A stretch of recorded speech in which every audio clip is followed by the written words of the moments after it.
Just another routine mission. Why do they always say that before a mission? Of course it's routine. You haven't done anything yet. It's everything that happens along the way. The choices you make, the paths you choose, that turn the routine into anything but. Of course, that's how it started. A routine mission, answering a distress call. And look where that got me. We were testing out the Normandy, Captain Anderson's new ship, when the distress call came in. An Alliance patrol on Eden Prime had been attacked. They'd seen something they couldn't explain. And whatever it was massive. I hit the ground with my lieutenant, Caden Olenko. A good kid, loyal, by the book, with a talent for biotics. We came across the lone survivor of the patrol, Gunnery Chief Ashley Williams. A soldier to the core. Tough, disciplined, ready to take on whatever came her way. Ashley joined up with us and took us to the spot where she lost her squad. That's when we saw it. The ship. Like nothing I'd ever seen. It was massive, scorching the colony and everything around it as it blasted away. We followed the path of destruction to an artifact, a beacon left by a long-dead race called the Protheans. The colony had dug it up, and whoever attacked them had tried to take it. Chief Williams made the mistake of getting too close. It hit her with some type of energy. I grabbed her and threw her out of the way. That's when it hit me. Hard. Every muscle in my body went rigid. I couldn't move, could barely breathe. Everything went black. And then I saw something. A vision. Dream. A nightmare. By the time I woke up, we were halfway to the Citadel on our way to meet the Council. I was expected to explain what I'd seen. Anderson came along. So did Adina, our political representative on the Citadel. With those two heavyweights, it seemed reasonable we could persuade the Council that the ship we'd seen was a potential threat, as was the individual behind the attacks. The main suspect for the Eden Prime massacre was a Turian Spectre named Saren. He'd been seen by one of the survivors from the colony at Eden Prime, and there was some evidence to suggest that the ship was connected to Saren. But even Adina's pointed accusations weren't enough to convince the Council. They just couldn't believe one of their chosen elite Spectres could be guilty of something like that. They needed proof, which meant I needed proof. Fortunately, I wasn't alone in my search.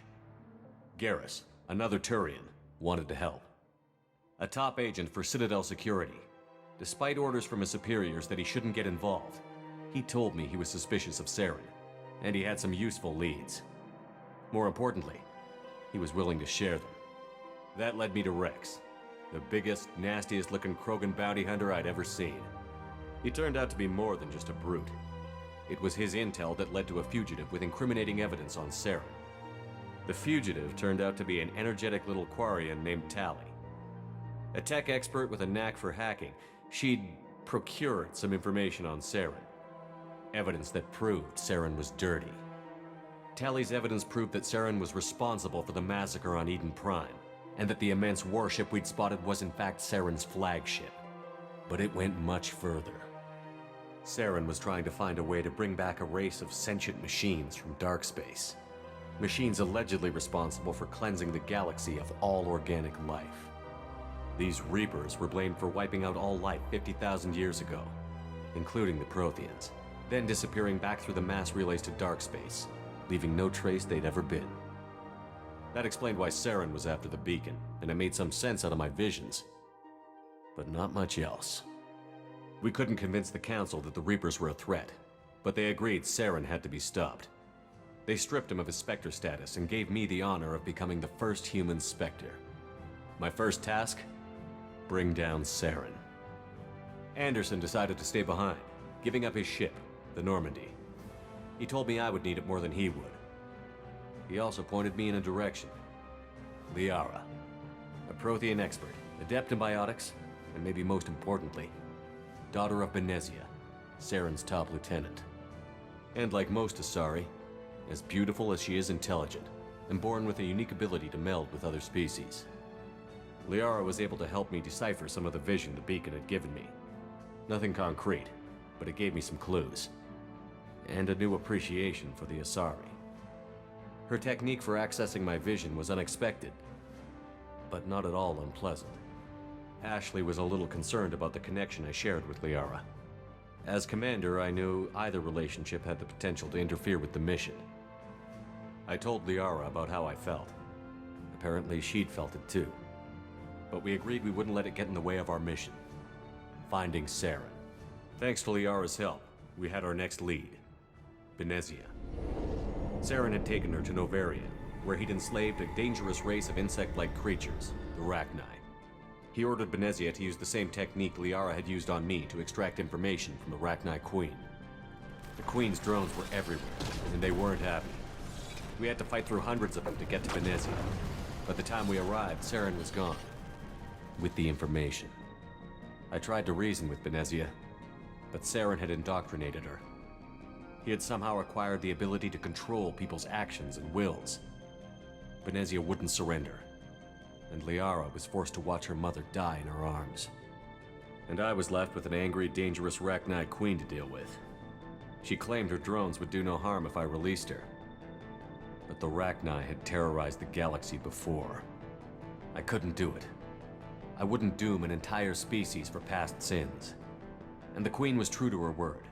She left and took her army of drones with her. With Saren's top lieutenant dead, he was quickly running out of time and places to hide. I tracked him down at his base on Vermeer, but we soon learned it was more than a base of operations. It was a breeding ground. Saren was breeding an army of Krogan. He'd found a cure for the genophage, a disease inflicted on the Krogan to prevent them from breeding and taking over the galaxy. But the Krogan Saren was breeding were slaves, mindless beasts that obeyed Saren's will. I had to destroy the base, and all its research. Rex disagreed. Violently. Rex wanted the genophage cure for his people. I tried to convince him to help me destroy it, that these Krogan weren't real. But he wouldn't back down. Fortunately, Rex is smarter than he looks.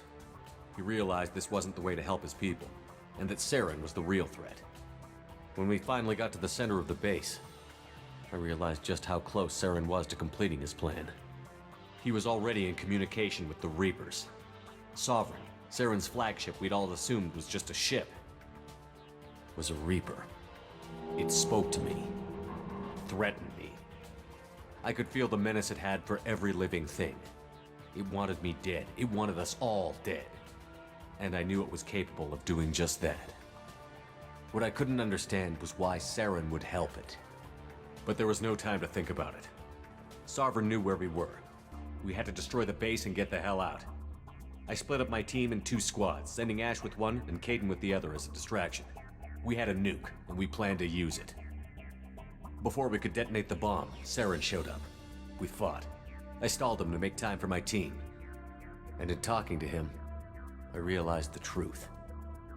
It wasn't Saren who was indoctrinating everyone. It was Sovereign. The Reaper. And Saren was in deeper than all of them. He tried to convince me he was still in control. Said he found a way to reduce the Reaper's influence, but he was kidding himself. Or believing the lies Sovereign was telling him. Before I could convince him to stop, he ran, leaving me just seconds to extract my squad mates. I tried, but I wasn't fast enough. I could only save one of them. Caden was a good man, and a great soldier.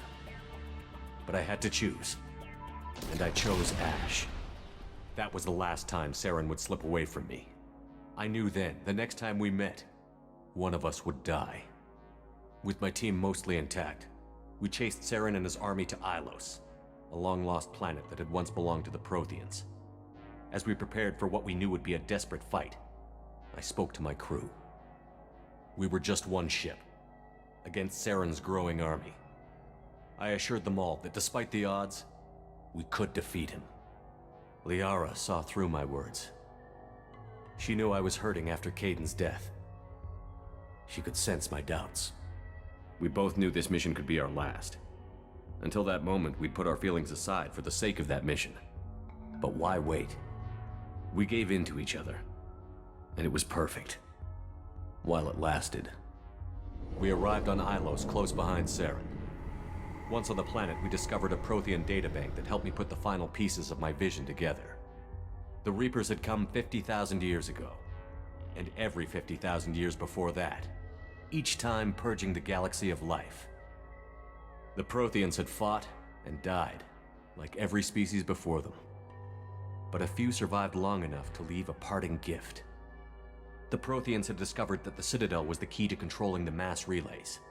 By sabotaging the Citadel, they found a way to close the relays to dark space, slowing the Reaper's return, giving us the time we needed to find a solution to stop the Reapers once and for all.